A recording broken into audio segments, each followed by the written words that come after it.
My mother-in-law stood on a small stage at a charity gala, held up my wedding ring in front of 200 guests, and said the words she'd clearly been saving for years. $50. Let's start the bidding at $50. That's about what this little trinket is worth anyway. The room laughed. Actually laughed. Because to them, it was just a joke at a fundraiser, a little roast between family, harmless fun for a good cause. She didn't know the appraiser standing 3 feet away from her, the woman she'd personally invited to authenticate the evening's donated items, was about to stand up, walk to the microphone, and say something that would end the auction, end the laughter, and very nearly end my marriage into that family, all in the span of about 90 seconds. If you've ever had someone in your life try to shrink you down in public, on purpose, dressed up as a joke, stay with me. Because what happened on that stage is one of the most satisfying things I've ever watched happen to another human being, and I was standing right there when it did. My name is Danielle, and I need to start this story somewhere unexpected. Not with my mother-in-law, not with the gala, but with a small, unremarkable jewelry counter in a town I don't even live in anymore. My husband Ethan and I got engaged when we were both 25, both broke in the specific, hopeful way you're broke in your 20s when you believe the broke part is temporary. Ethan didn't have money for a ring, not the kind you see in commercials, not a ring with a story that sounds impressive at parties. What he had was his grandmother's ring, a modest, old-fashioned setting with a small diamond that had been in his family for 3 generations, passed down from his father's mother, a woman named Ruth who I never got to meet but who, by every account, had been kind in a way that seemed to have skipped a generation entirely by the time it reached her granddaughter, my mother-in-law, Patricia. Ethan gave me that ring on a rooftop in November, both of us wearing coats because we couldn't afford a nicer restaurant, and he told me the story of his grandmother Ruth, how she'd worn this ring through 41 years of marriage, through raising 4 children largely on her own because his grandfather traveled constantly for work, through burying one of those children far too young, through a life that had clearly been harder and richer than anything the small stone on my finger could fully represent. It's not worth much, money-wise, Ethan told me that night, slipping it onto my finger with hands that were shaking slightly, which I found more moving than any speech could have been. But it's worth everything else. I want you to hold on to that phrase, because it matters enormously later in this story. So worth everything else? I said yes, obviously. You don't need me to build suspense around that part. And for the first several years of our marriage, that ring lived on my hand every single day, through dishes and gardening and every ordinary task a ring survives. And I loved it more than I think I ever adequately explained to Ethan, because loving an object with a family's history in it is a strange, quiet kind of love that doesn't always find the right words. Here's what you need to understand about my mother-in-law before anything else in this story will make sense. Patricia did not like me. I want to be precise about that, because didn't like me undersells it in a way that makes the next hour of this story hard to believe. Patricia had, from the very first dinner Ethan brought me to, treated me like an intrusion into a family she considered complete without me, a puzzle that had already been finished, and I was an extra piece someone had rudely tried to force into a gap that didn't exist. She had a particular way of doing it too. Never anything you could point to directly, never anything dramatic enough to justify a confrontation, just small, precise erosions, delivered with a smile that made them nearly impossible to name out loud without sounding paranoid. At our engagement dinner, she'd looked at Ethan's grandmother's ring on my finger and said, in front of the entire table, "Oh, that's sweet." I always assumed Ethan would use a real ring when the time actually came. A real ring, as though the one on my finger, holding 3 generations of a family's love inside it, were somehow a placeholder for a version of my engagement that hadn't happened yet. At our wedding, she gave a toast that managed, in under 90 seconds, to mention her own 38-year marriage 4 separate times, mention the modest circumstances Ethan and I were starting our life in exactly twice, and never once say my name, referring to me throughout as Ethan's bride, as though I hadn't yet earned the specificity of an actual identity in her family. I brought these things up to Ethan, over the years, gently at first and then with growing exhaustion, and he would always land in the same painful, familiar place.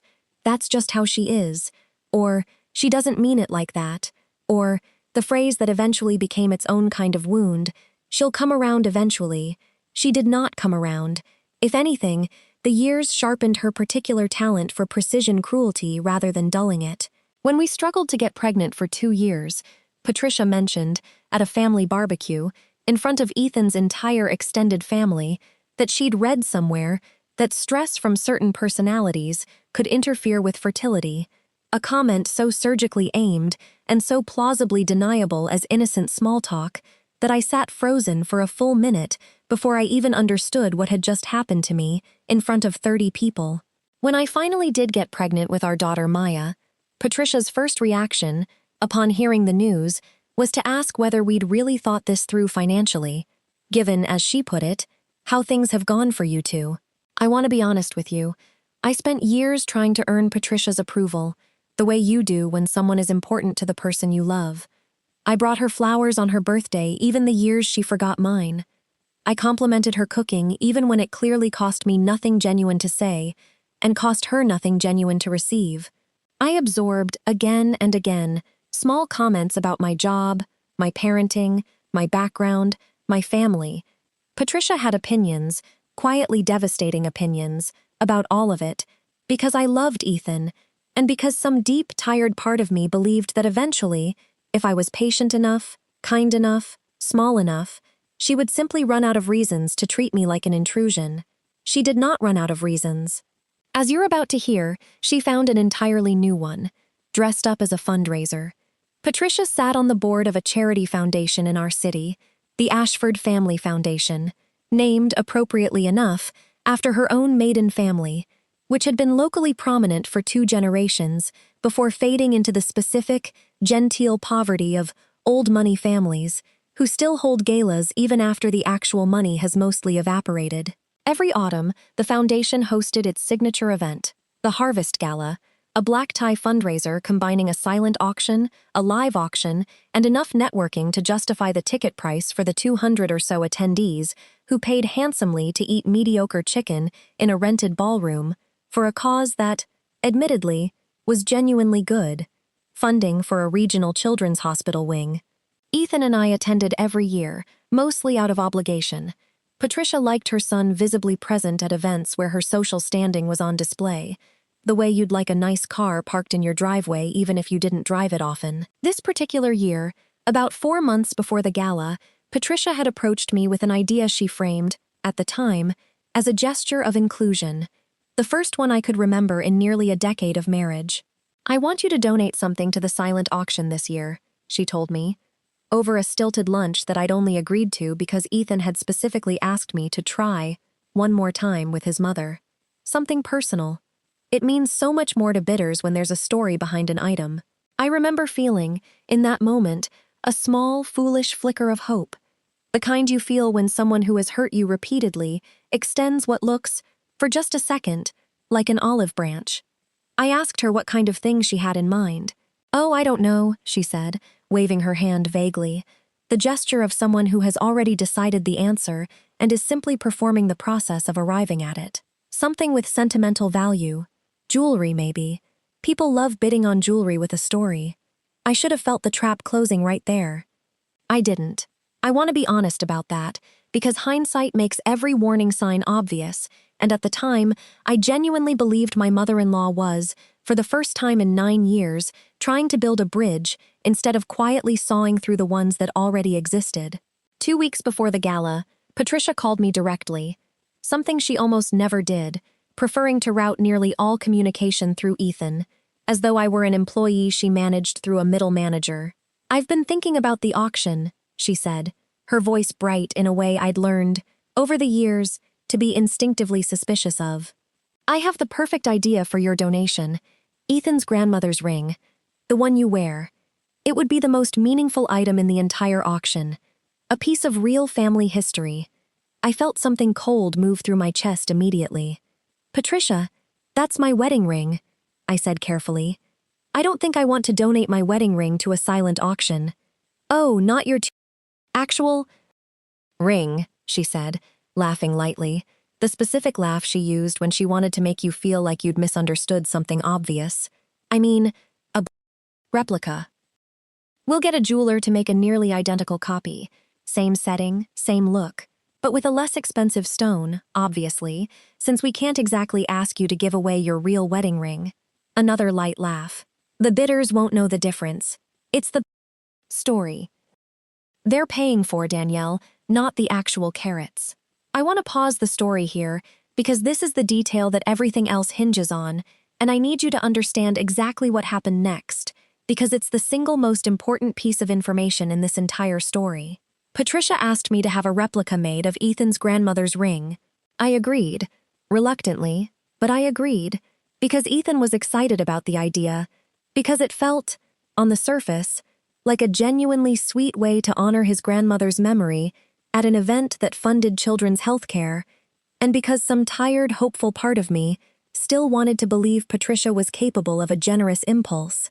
I took photographs of the ring to a jeweler, a small, independent shop 2 towns over, run by a woman named Sylvia Okafor who had, it turned out, appraised estate jewelry professionally for nearly 20 years before opening her own shop. I explained the situation. I asked her to create a close visual replica for a charity donation, using a cubic zirconia stone instead of the original small diamond, in a setting that would look, to any casual observer, essentially identical to the real thing. Sylvia made the replica in about 3 weeks. I picked it up, compared it side by side with the original, genuinely impressed by how similar it looked, down to the slightly worn detailing on the band that Ethan's grandmother's decades of wear had left behind, which Sylvia had painstakingly recreated. And I gave the replica to Patricia exactly 1 week before the gala, along with a small handwritten card describing its history, which Patricia asked me to provide for the auction program. Here's what I did not know, and would not know until the night of the gala itself. Patricia never told the auction committee it was a replica.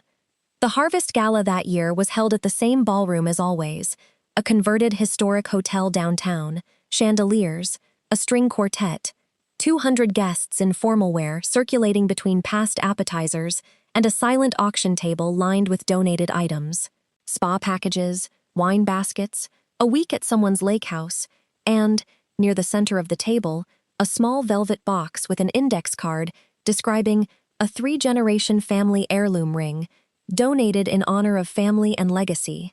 I noticed, walking past that table early in the evening, that the card said nothing about it being a replica.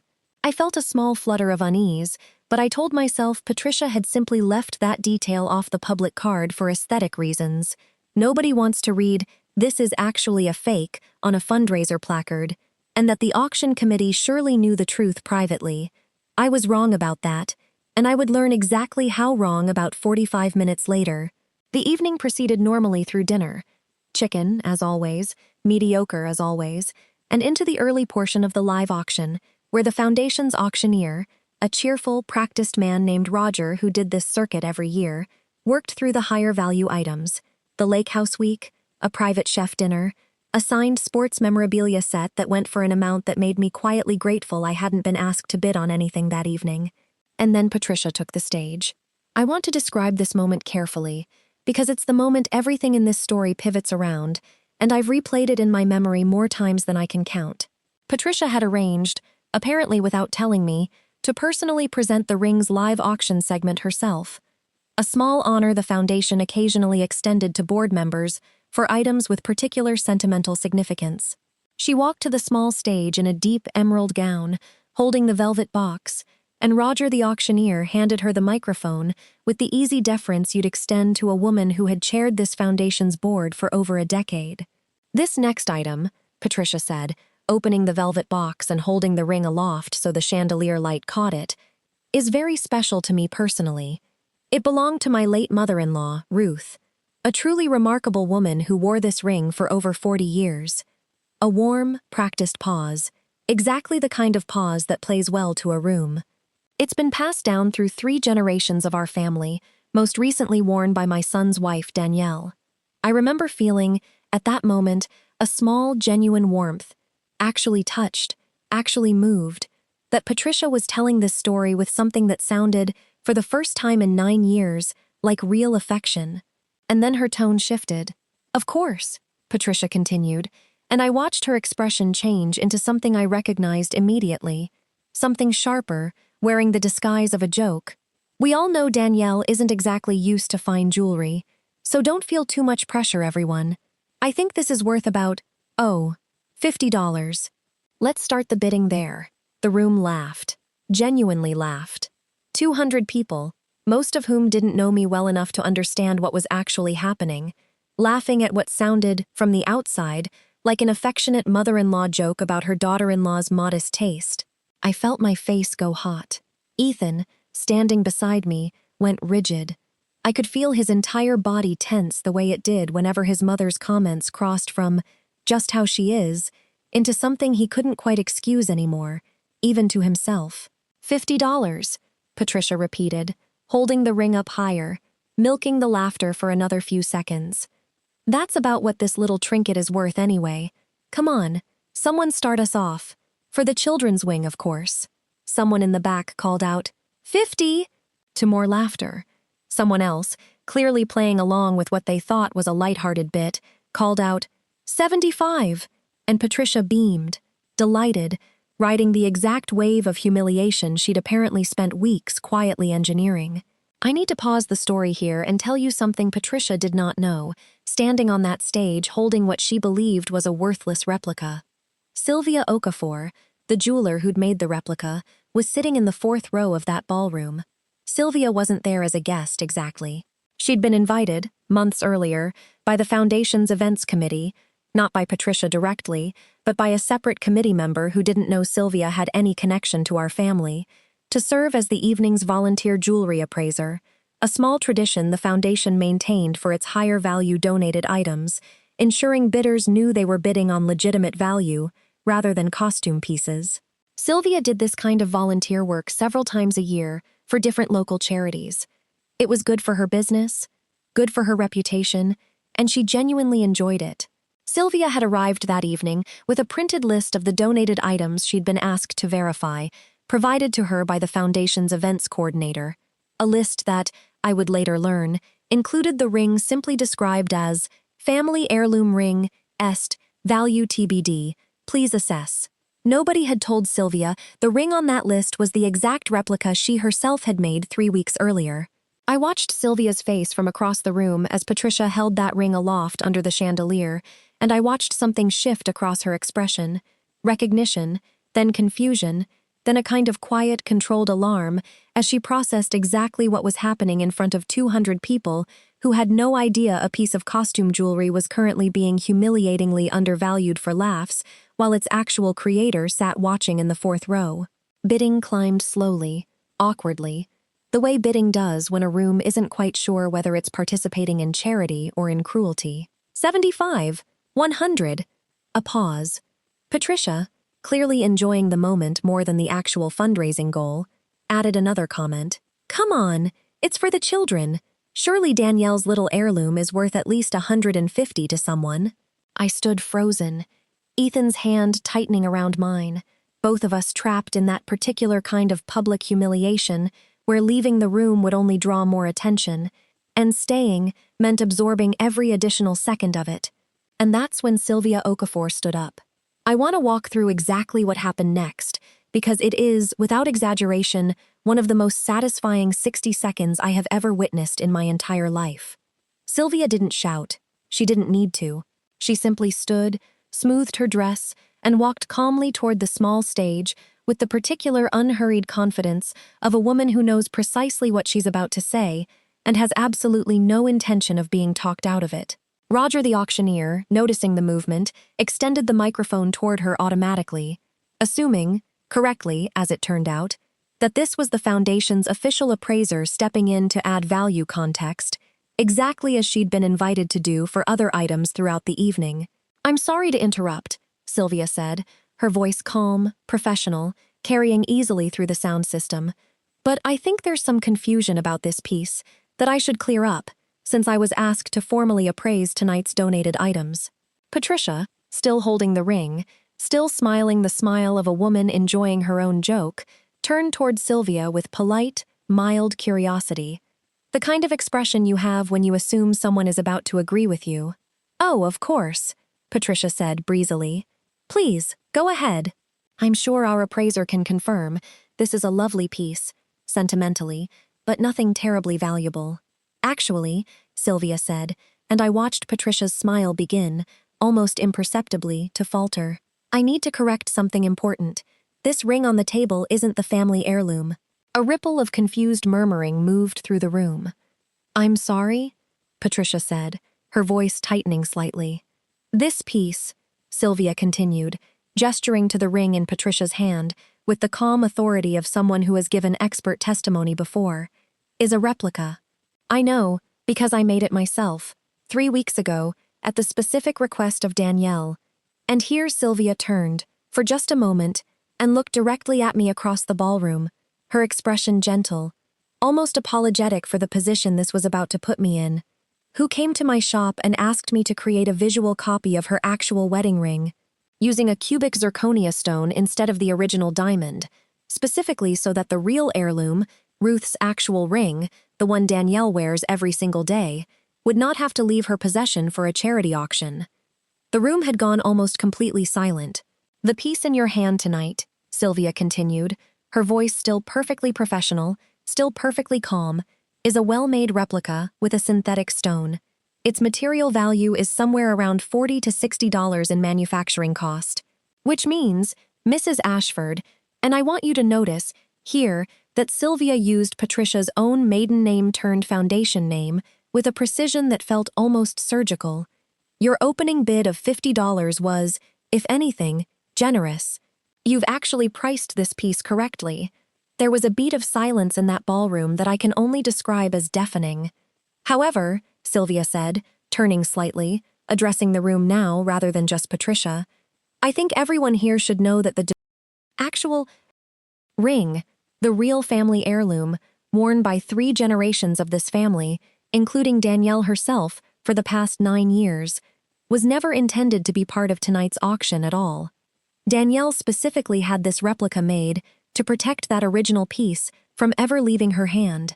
I find that, Sylvia added, with the faintest deliberate pause, a rather touching detail, actually.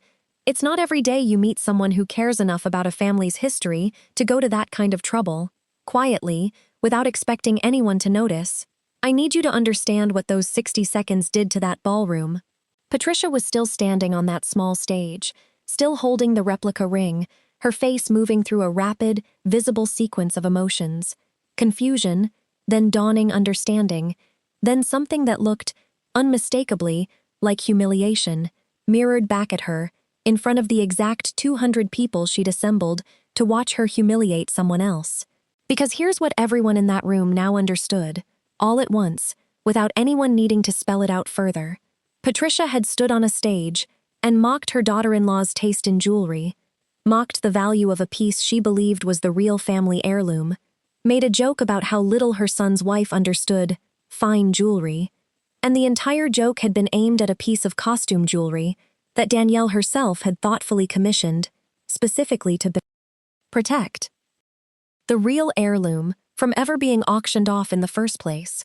Patricia hadn't caught me being cheap, or careless, or unworthy of a family legacy. She'd caught herself mocking a decoy that existed, specifically, because I cared more about that ring's history than she apparently did. Someone near the front, I never found out who, started to clap, slowly at first, then joined by a few more people, then more, the particular kind of applause a room gives when it collectively realizes it's just watched someone get exactly what they deserved without anyone needing to say it directly. Patricia stood frozen on that stage for what felt, to me, like an entire minute, though it was probably closer to 10 seconds. Roger the auctioneer, clearly sensing the room's shift, gently reclaimed the microphone with the practiced smoothness of a man who has navigated awkward charity event moments before. Well, he said, with forced cheerfulness, it sounds like we have quite a story behind this piece after all. Given the sentiment involved, why don't we open the floor for a genuine bid on this lovely replica, with all proceeds still going to the children's wing, of course. The bidding that followed, driven almost entirely by the room's newfound understanding of what had just happened, climbed rapidly to $420, nearly 10 times what Patricia's joke had started it at, purchased in the end by a kind older woman near the back who told Roger, when she came up to collect it, that she simply wanted a piece of that story for herself. I watched my mother-in-law walk off that small stage, and I want to describe her expression as precisely as I can, because I've thought about it many times since. It wasn't rage. I expected rage. Patricia's usual response to any moment where her control over a room slipped was a controlled, icy fury that she'd deploy privately later, in exactly the kind of comment designed to sting, without technically crossing any line you could call her out on directly. What I saw instead was something closer to genuine, unguarded shock. The specific look of a person who has spent years assuming they understood exactly how a situation would unfold, only to discover, in front of 200 witnesses, that the person they'd been quietly underestimating had been 3 steps ahead of them the entire time. Not out of strategy, not out of some calculated plan for revenge, but simply out of an ordinary, quiet act of love for a family history Patricia herself claimed to value more than anyone. Ethan, beside me, exhaled a breath I don't think he realized he'd been holding. I felt his hand find mine again, gripping it tightly, and when I looked at him, his eyes were wet in a way I'd rarely seen from him, not from sadness, but from something that looked, unmistakably, like pride. "You did that," he whispered to me, "and you didn't even tell me." "I didn't do it to prove anything," I whispered back, honestly. "I just didn't want to give away Ruth's ring. That's all this ever was." "I know," he said. "That's what makes it so much worse for her." Patricia did not speak to either of us for the rest of the gala. She retreated, shortly after leaving that stage, to a small circle of foundation board members near the bar, her posture rigid, her laugh, when it occasionally punctuated the conversation, noticeably brittle, in a way I recognized from years of watching her perform composure she didn't actually feel. We didn't speak to her before leaving. There didn't seem to be anything productive to say in that moment, and honestly, I think both Ethan and I needed some space from the entire evening before either of us could form coherent thoughts about it. The car ride home was quiet at first, not the heavy, dangerous quiet of an argument brewing, but the particular quiet of 2 people separately processing something enormous. "I need to ask you something," Ethan said, about 10 minutes into the drive, "and I need you to be honest." "Okay. Did you know Sylvia would be there tonight, as the appraiser?" "No," I said, and I meant it completely. "I had no idea. I picked a jeweler 2 towns over, specifically because I didn't want anyone in our social circle recognizing her or asking questions about the replica beforehand. I genuinely thought the 2 things, the jeweler I hired and the foundation's volunteer appraiser, were completely unconnected. I found out at the exact same time everyone else did." Ethan was quiet for a moment, processing this. "So this wasn't a plan," he said slowly. "This was just the universe deciding to do something my mother had coming for 9 years.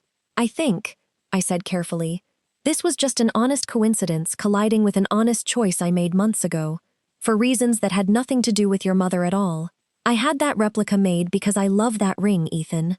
Because it's Ruth's ring, and yours, and now mine, and I didn't want it sitting in some stranger's jewelry box after tonight. That's genuinely the whole story. Everything else just happened." "I think that's what makes it so devastating," Ethan said quietly, staring out the window. "She spent this whole time assuming you didn't value our family's history the way she does, and it turns out you valued it enough to go to more trouble protecting it than she's ever gone to in her entire life." The days following the gala were strange, in a way that's hard to fully describe. Word of what had happened spread quickly through the small, tightly networked circle of foundation board members and gala attendees. Not maliciously, exactly, but the way any genuinely good story spreads among people who witnessed it firsthand. Patricia did not call me. She did not call Ethan, either, for nearly 2 weeks, an unusually long silence for a woman who typically called her son at least 3 times a week with updates, requests, and gently pointed observations about our life choices. When she finally did call, it wasn't an apology. I want to be honest about that, because I know some of you watching this are hoping for a tidy, cinematic redemption arc where Patricia has a complete change of heart. That's not quite what happened, and I think it's more useful to tell you the truthful version. Patricia called Ethan, not me, and the conversation, which he relayed to me afterward, still visibly unsettled by it, was largely about damage control.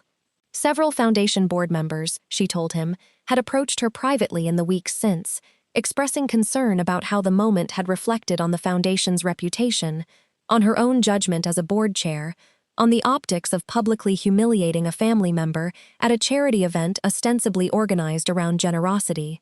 She's more upset about the board members talking than she is about what she actually did, Ethan told me, sitting on the edge of our bed that night, his voice carrying a kind of exhausted clarity I hadn't heard from him before regarding his mother.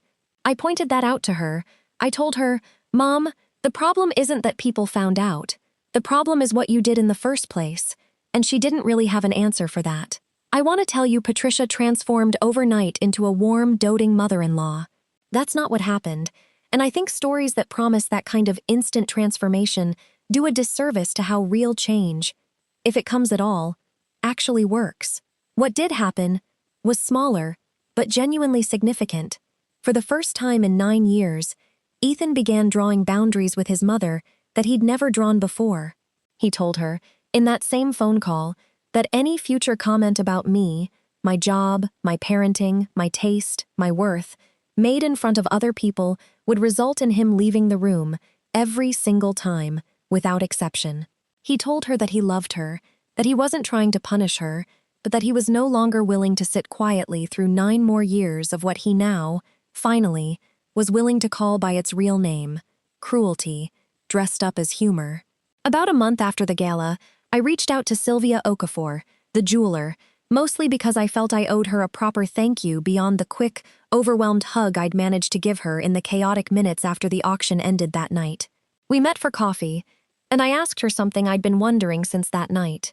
Had she known, standing up to speak, exactly how much that moment would matter? Had she planned what she was going to say, or had it come out spontaneously? "I didn't plan the speech," she told me, wrapping her hands around her coffee cup.